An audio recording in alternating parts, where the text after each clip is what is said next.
Today I just wanted to do a quick review on quarter notes and quarter rest. We have been working on this for about 2 weeks now, and we have talked about a quarter note, which you can see right here, this very first note, which is a little dot with a stem. You could also have a stem going up on the right side, but for our purposes we have a stem going down on the left side. And that is a quarter note. It receives one beat of sound.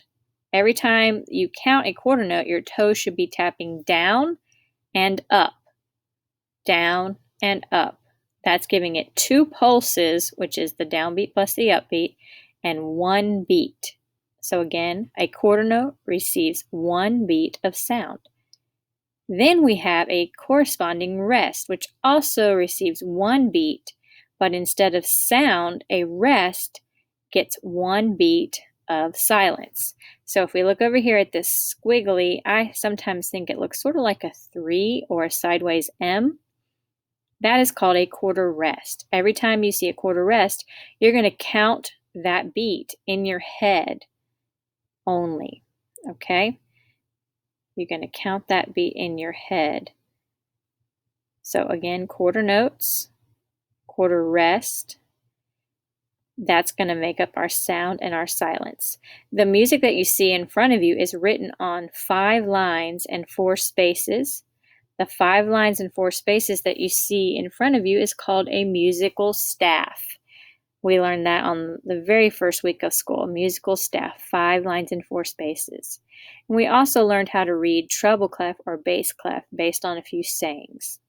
If you are reading in treble clef, you are going to identify the lines as E, G, B, D, F, or Elvis's guitar broke down Friday, every good boy deserves fudge, and the spaces are F-A-C-E, which spells face.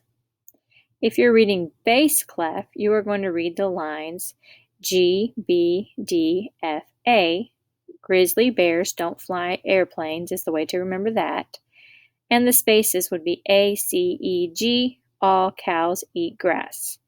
I will have some videos available for you to remember how to identify note names as well.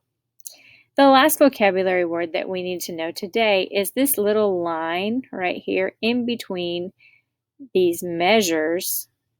It's called a bar line. When you put a bar line on a staff, it divides up the notes into a measure, okay?